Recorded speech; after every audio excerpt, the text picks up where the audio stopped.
Everyone, good morning. আশা করি আপনারা সবাই খুব ভালো আছেন, আমিও ভালোই আছি।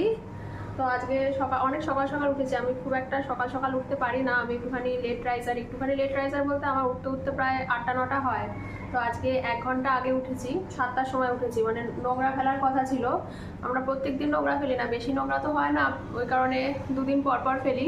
তো সকালে একটা 4 চাকার ওই টেম্পো টাইপের আসে নোংরা নিয়ে, তো উনি বাঁশি বাজাতে বাজাতে আসে। এবার আমার মানে আমার তো শুনতেই পাই না বাঁশির আওয়াজ, আমার হাজব্যান্ড যখন শুনতে পায় তো তাড়াতাড়ি করে উঠে তারপর ফেলে। তো ওই সামনের গলিতে মনে হয় ওরকম বাঁশির আওয়াজ শুনেছে, এবার ও ধরপড়িয়ে উঠেছে। তো আমি তো বুঝতে পেরেছি যে নোংরা ফেলতে হবে, তো আমিও ধরপড়িয়ে উঠেছি সেই 7টার সময়। ওমা তারপরে দেখি এই গলিতে আর আসেই নি, সেই তখন থেকে সকাল থেকে ওয়েট করে যাচ্ছে, কিন্তু যাই হোক আজকে আর নোংরা ফেলা হয়নি।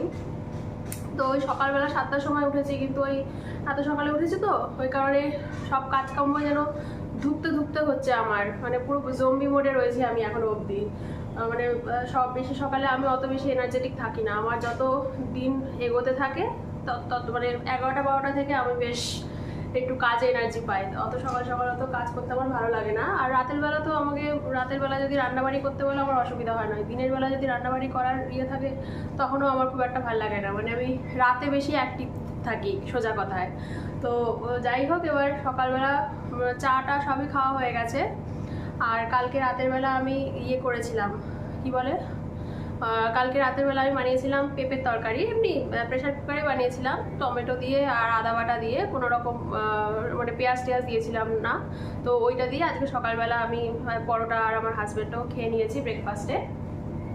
আর এখন রান্নাবাড়ি মানে লাঞ্চের বানাতে যাব, তার আগে ঘর তোর একবার পরিষ্কার করা হয়ে গেছে।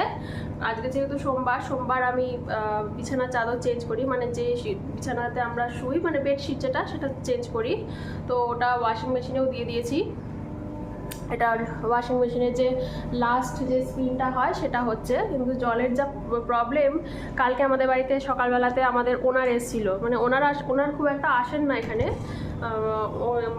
ওই পরপর শুক্রবার আর শনিবার না কেউ মনে হয় সকালবেলাতে পাম্প অন করে পাম্প আর বন্ধ করতে ভুলে গেছে। এবার পুরো পেছনের যে নিচের পুরো কোর্টইয়ার্ড এরিয়াটা রয়েছে ওটা পুরোটাই ভরে গেছিলো জলে। তো সেটাই আমি ভিডিও করে আন্টি মানে আমার যে ল্যান্ড ওনার রয়েছে তাকে পাঠিয়েছিলাম। শনি রোববার দুবারই হয়েছে, আমরা তারপর নিচে গিয়ে পাম্পটা অফ করেছি। তো ওই কারণে বাড়িওয়ালি এসেছিলেন যে কেন কি এরকম করছে, সবাইকে বলে টলে গেছেন যে কেউ যদি পাম্প অন করো তাহলে 20 মিনিটের মধ্যে সেটা বন্ধ করে। ওরকমভাবে এখানে প্রচুর জলের প্রবলেম হয়, তার মধ্যে যদি কেউ এরকম মানে কেয়ারলেস কাজ করে তো স্বাভাবিক না।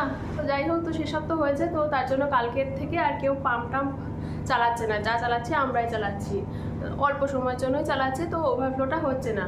তো কাল রাতের বেলা আবার জল চলে গেছে, 12টা নাগাদ জল চলে গেছে। তো কাল রাতের বেলা আর তো পাম্প টাম্প চালানো হয়নি। তো আজকে সকালবেলা যখন ওই নোংরা ফেলার জন্য 7টার সময় উঠেছি, তখন দেখি জল নেই, মানে কেউ হয়তো পাম্পটা আমার অন করেছিল, তারপর অল্প সময়ের জন্য করে বন্ধ করে দিয়েছে। তো তারপর তো আমার হাজব্যান্ড গিয়ে পাম্প অন করে এসছে। এবার আমি যখন আমার বাথরুমে গেছি তখন দেখি ওপর থেকে মানে জল ছেড়ে দিলে যেরকম আওয়াজ হয় সেরকম আওয়াজ হচ্ছে, মানে ওপরতলার থেকে। তা আমি ওকে বললাম যে মনে হয় ওপরতলার কারোর জল মানে বাথরুমের কল ফল খোলা আছে, সেখান থেকে জল লিক করছে। তো ওপরতলায় এখানে ওপরে এদিকেও একটা ভাড়াটা আছে, ওর ওই সাইডেও আছে। তো দুজনকেই বলেছে, দুজনই মানে ডিনাই করেছে, বলেছে যে না জল লিক করছে না আমাদের বাথরুম থেকে না। বলছে ও করেছে, ও বলছে এ করেছে। তো যাই হোক কেউ একজন করেছিল। আমার হাজব্যান্ড যখন ঘরে এসছে তখন আমি বাথরুমে গিয়ে চেক করতে গেছি যে আবার জলটা লিক হচ্ছে কিনা, তখন দেখি আর জল পড়ছে না। মানে কেউ তো একজন করেছে, কেউ আর স্বীকার টিকার করে না। তো এরকম সব কেয়ারলেস লোকজন আছে। তার মধ্যে একেতে কেউ পাম্প অন করে পাম্প বন্ধ করতে ভুলে যায়, কেউ বাথরুমের কল খুলে কল বন্ধ করতে ভুলে যায়। এভাবে প্রচুর জল নষ্ট হয়, মানে গা কাজ করে আর জলের এত প্রবলেম হয় বলেই। আর ওয়াশিং মেশিনেও তো জল টল অনেক কিছুই লাগে না, কোনো কিছু করতে গেলেই তো জল লাগে, একটা রান্নাবাড়ি বলো বা বলো মুখ ধুতে বলো। তো এটা হলে পরে আমি এটা মেলে দেবো। একটুখানি জলও আমি ভুলে রেখেছি। তো এমনি জলের অসুবিধা হয় না, কিন্তু কল থেকে যদি জল না পড়ে সেই জলে কি বাসন মাজা, মানে এমনি তোলা জলে কি আর বাসন মাজতে ইচ্ছা করে? বাকি বাথরুমে জল টল ভরাই আছে। বিছানার চাদর চেঞ্জ করে নিয়েছি। আজকে অ্যামাজন থেকে আমার একটা বেডশিট আসার কথা, কখন আসবে কি জানি। নোংরা তো আসলো না। হাজব্যান্ড এখানে কাজ করছে, দেখানো যাবে না হাজব্যান্ডকে।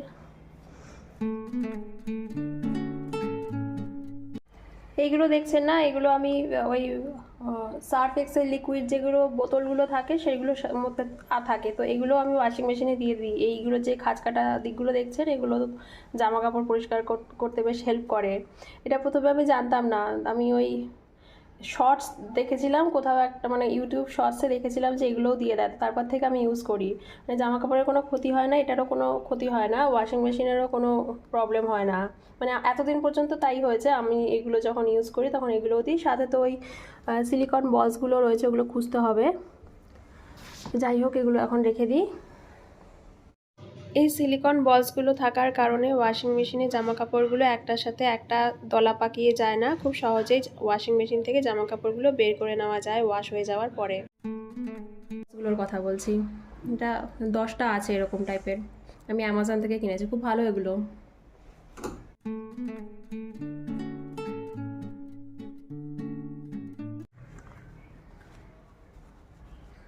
এটা আমি ধুয়ে নিয়েছি, এটা প্রত্যেক ওয়াশের পরেই আমি একবার করে ধুয়ে নিই, পরিষ্কারই থাকে ওই কারণে।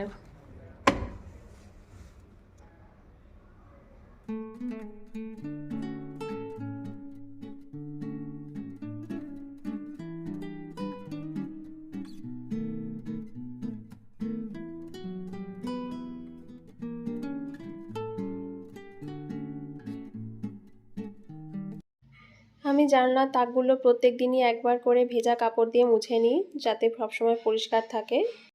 এই কাজগুলো করতে 5 মিনিটও সময় লাগে না। আর ব্যালকনির জানলাগুলো আমি যখন যখন জামা কাপড় মেলি তখন একবার করে পরিষ্কার করে নিই।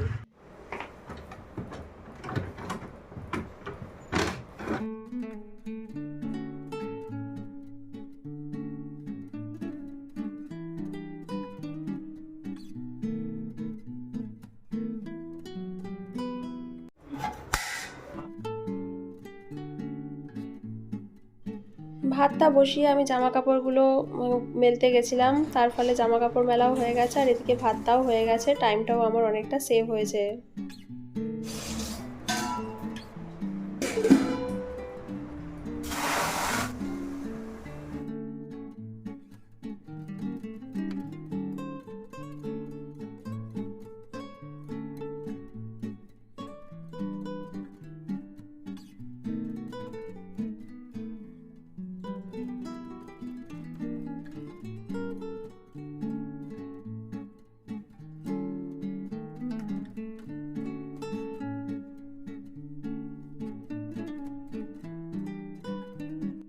এখানে সর্ষের তেলের মধ্যে একটু কালো জিরে দিয়ে তার মধ্যে কাঁচা লঙ্কা রসুন কুচি দিয়ে দিয়েছি, এরপরে উচ্ছেগুলো দিয়ে দেওয়ার পরে লবণ আর হলুদ দিয়ে উচ্ছেটা একটু ভাজা ভাজা করছি।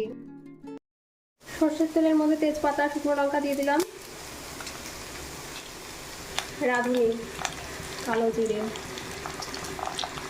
একটু কারি পাতা, আমার মসুর ডালে কারি পাতা খেতে ভালো লাগে বেশ, পেঁয়াজ আর রসুনও দিয়ে দিলাম একবারে। এটা মসুর ডালটা যে তরকা দিচ্ছি সেটা, কাঁচা লঙ্কা,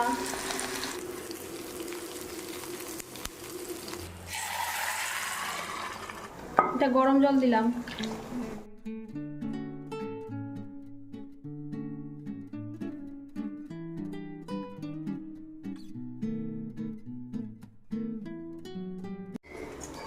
উচ্ছে ভাজার মধ্যে একটুখানি বেগুন কুচিও দিয়ে দিয়েছি আর একটু ধনে পাতা দিয়েছি, লাস্টে একটুখানি কাঁচা পেঁয়াজ দেবো, আস্তে আস্তে হোক। এটার মধ্যে ডাল করেছিলাম, এটার মধ্যে একটু গরম জল করে গরম জলটা ফেলে দিয়ে তারপর এটা ধুয়ে নেব।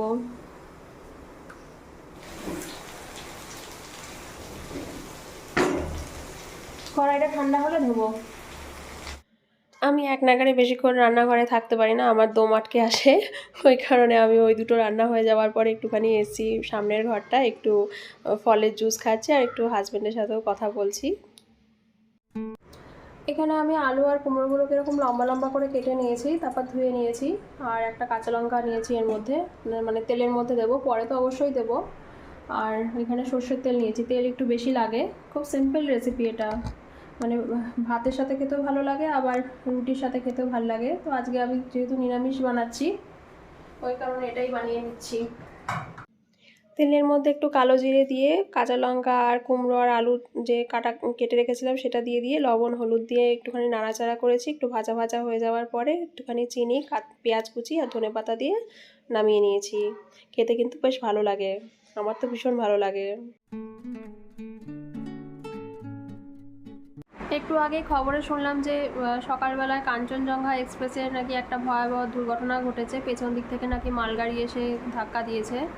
তো সকালবেলা তো টিভি চালাইনি আর ফেসবুকে অত খুলেছিলাম না, ওই কারণে মানে বুঝতেও পারিনি। আর যেহেতু এখানে থাকি, এখানে তো আর ওয়েস্ট বেঙ্গলের খবর অত ভালো মানে পাওয়া যায় না, তাই জন্য একটু আগে টিভি দেখছিলাম। তখন দেখলাম যে এই মানে অনেক লোক যে মারাও গেছে। কি খারাপ লাগছে এইসব জিনিসগুলো শুনলে না, খুব খারাপ লাগে। যার গেছে তার তো গেছে, এবার শুরু হবে সমস্ত এর দোষ ওর দোষ এইসব বলা সমস্ত রাজনৈতিক দলের লোকদের। কিন্তু যার যায় সেই বোঝে কীরকম ব্যাপার। Good evening. আজকে সকালবেলা যেহেতু খুব তাড়াতাড়ি উঠে পড়েছে, ওই কারণে আজকে দুপুরে খাওয়া দাওয়ার পরে অনেকক্ষণ আমি ঘুমিয়েছি। আমি একাই ঘুমিয়েছি, আমার হাজব্যান্ড কাজ করছিল, আর ঘুমায়নি। তো এর মধ্যে আমার অ্যামাজনের একটা তো বিছানা চাদর এসেছিলো অনেকক্ষণ আগে, আর একটা প্রোডাক্ট এসছে, সেটা আমার হাজব্যান্ডই কালেক্ট করেছে। তো ওটা একটুখানি আনবক্সিং করে নিচ্ছি, তারপর যেতে হবে ডিনার বানাতে। চাও খাওয়া হয়নি এখনো অবধি। আর এখানে কি ফুটবল খেলা হচ্ছে। এটা একটা, আর একটা বেডশিটটাই আগে খুলে দেখিয়ে নিই। বেডশিটটা আমি ভেবেছিলাম এটা সাদা হবে, মানে এইগুলো, কিন্তু এটা দেখছি অফ হোয়াইট টাইপের, মানে এটা পিওর কটনের। ইয়েটা ভালো, প্রোডাক্টটা ভালো।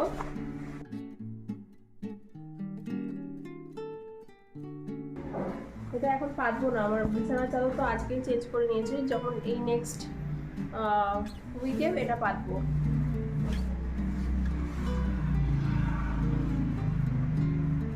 এমনি ভালোই ডাবল বেডশিট এটা, আর তার সাথে দুটো ইয়ে দিয়েছে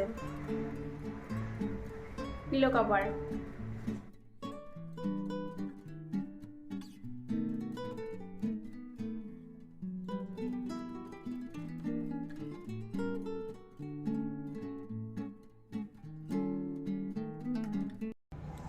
এটা সিরামিকের একটা খুব কিউট বোল, এই ভেতরটা ডিজাইন করা আছে, দেখতে বেশ সুন্দর। যখন তো এটা আমি অ্যামাজন থেকে কিনেছি, এটার লিঙ্কটা আমি দিয়ে দেবো। এখানে সাইডেও ডিজাইন করা রয়েছে।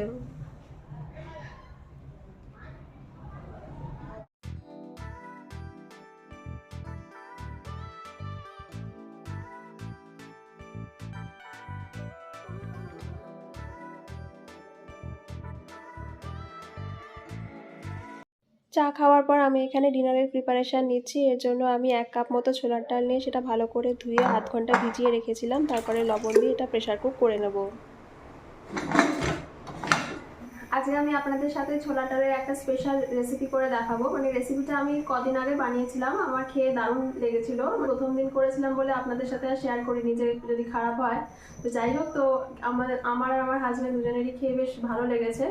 পরোটা বা রুটি বা লুচি দিয়ে অ্যাকচুয়ালি খাওয়ার এটা ভাত দিয়ে খুব একটা ভালো লাগবে না। তো সেই রেসিপিটাই আমি আপনাদের সাথে শেয়ার করছি। আমি ছোলার ডালটাকে আধ ঘন্টা আগে ভিজিয়ে রেখেছিলাম, ওটা আমি একটুখানি সিটি দিয়ে নেব। মানে বেশি সিদ্ধ করব না, অল্প অল্প সিদ্ধ করব, যাতে করে একটু দানাদার থাকে ছোলার ডালটা। আলুটাও সিদ্ধ করে নিতে হবে, কিন্তু ছোলার ডালের সাথে আমি একসাথে আলু সিদ্ধ করিনি, তাহলে সব বেশি গলে যাবে আলু আর ছোলার ডাল দুটোই। ওই কারণে ছোলার ডাল সিদ্ধ হয়ে যাওয়ার পরে আমি সেই প্রেশার কুকারে আলুটাও সিদ্ধ করে নিয়েছি 3টে সিটি দিয়ে। আমার এখানে আলু সিদ্ধ করতেও 3টে সিটি লাগে, নইলে আলু সিদ্ধ হয় না, হয়তো জলের কোনো প্রবলেম, তার জন্য হয়তো।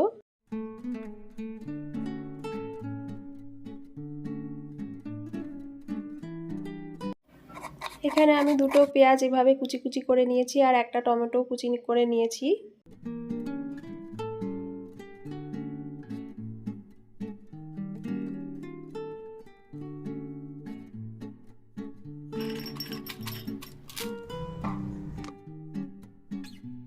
কোনো কিছু পেস্ট করার সময় যদি একটু লবণ দিয়ে পেস্ট করা হয়, খুব তাড়াতাড়ি পেস্ট হয়ে যায়।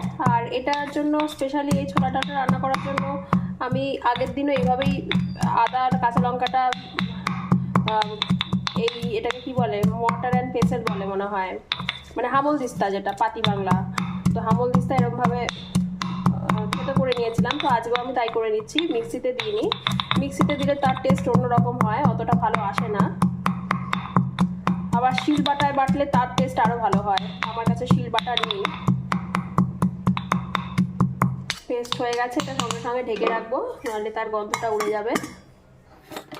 ছোলার ডালটাকে আমি মোটামুটি 7টা মতো সিটি দিয়েছি, তাতে একটুখানি এরকম টাইপের টেক্সচার এসছে, মানে হাত দিয়ে টিপলে একটুখানি গলে গলে যায় গেছে, পুরোটা গলে যায়নি, মুখে একটু দানাদার লাগবে এই ডালটা।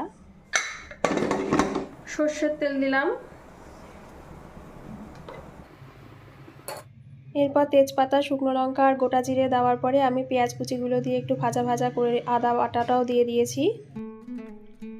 এগুলো একটু ভাজা ভাজা হয়ে যাওয়ার পরে আমি টমেটো কুচি আর কিশমিশও দিয়ে একটুখানি ভাজা ভাজা করেছি। এরপরে সমস্ত রেগুলার মশলা দিয়েছি, লবণ, হলুদ, কাশ্মীরি লঙ্কার গুঁড়ো, জিরে আর ধনের গুঁড়ো আন্দাজ মতো। আমি একটু অল্প মশলা খাই তাই অল্পই দিয়েছি, আর গরম জল দিয়ে ভালো করে কষিয়েছি। ভালো করে কষানো হয়ে যাওয়ার পরে একটু চিনিও দিয়েছি, যে আলুটা সিদ্ধ করে রেখেছিলাম সেটাও দিয়ে দিলাম।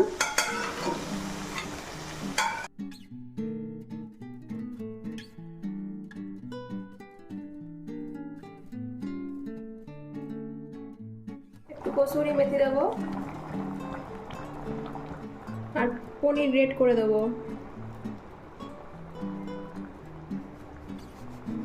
অল্প একটু পনির দিলেই হয়ে যাবে।